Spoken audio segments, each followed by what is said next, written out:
as part of Wolverhampton's Literary Festival on the 29th, that's a Sunday, at 2:30.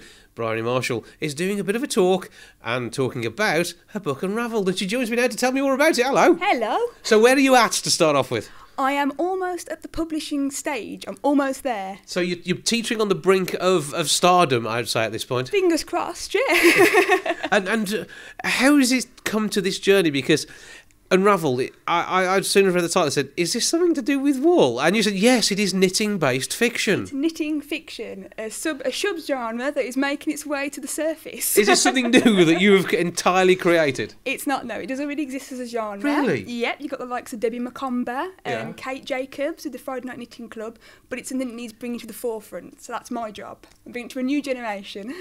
Okay, so how long has this been going then? And is it 2-ply, 3-ply, or is it just one of those chunky knits? Bit of double knitting. Knitting fiction's been going on for years. It started off in America. I think that's where it really came from. But over here, the wool craft has just grown and grown and grown. I mean, I've been knitting for 10 years now myself. Yeah. Seriously.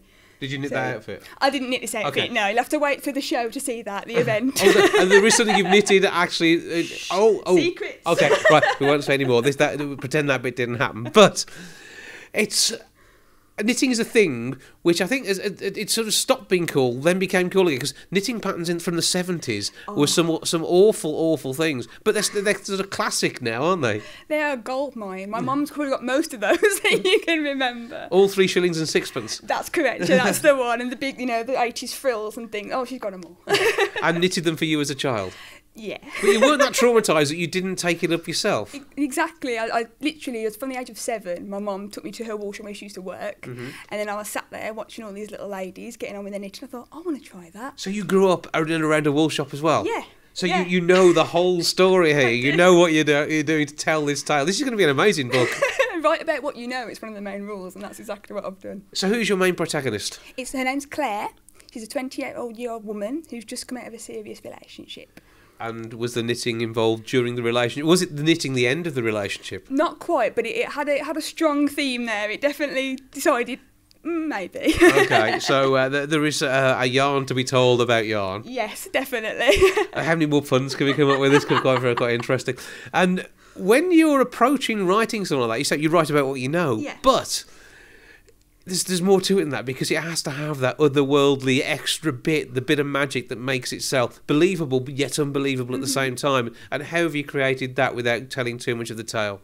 Oh, well, it's a little bit of, like I say, a little bit of me, a little bit of fantasy about what I was thinking about at the time, because I started writing since I was 18, so I was still in college when I started writing this. And I was a single girl who could knit, and I was thinking, oh, well, where's this going to go? So It sounds like a dating profile. It kind of is. Like, I made this fantasy world about how this girl who knits meets this boy, and that is threaded through the novel, if you will. That's a good one. That was a good one.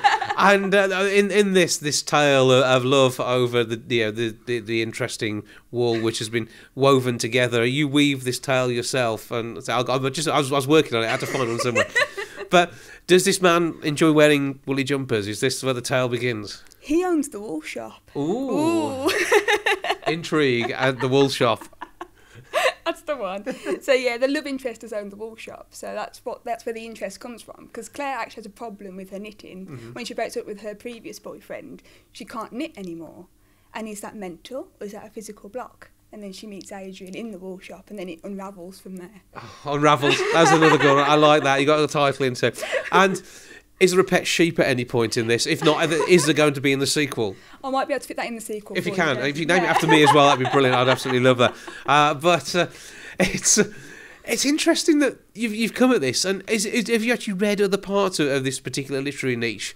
Or is it just something that you thought, I'll research when you realised that's what you were going to write? I think it was a bit of both. My mum had read them, I never had. But I had this idea, and she's like, yeah, people do that. And I was like, people do that. And that's when I started. But she lived in the wool shop pretty much the whole time. Exactly. It worked. So. Is she not going to know? Yeah. Well, I'm intrigued and amazed, and very much looking forward to finding out more about this one. So, how do people get along? And they just turn up? Is it a free event? Or it's a free event. Mine is at the Art Gallery from 2:30. It should last about an hour because of all the different sections that I've got within it. And Sunday you can get there. So sections. I mean, you mean parts of the pattern?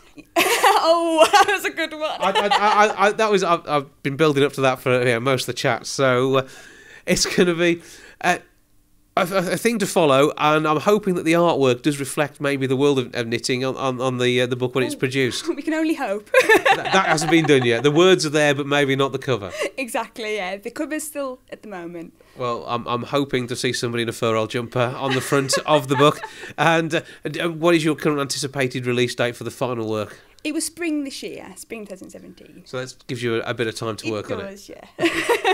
So give us the full details then of the show so people can come along and not only hear a bit about the story, but also some of the tale itself. So it's Sunday the 29th of January at 2:30 at the Art Gallery in Wolverhampton. Well, Briony Marshall, sounds like it's going to be absolutely brilliantly good fun. Do get down there. If you want to find out about anything that's taking place as part of the Literature Festival, wolvesliteraturefestival.co.uk.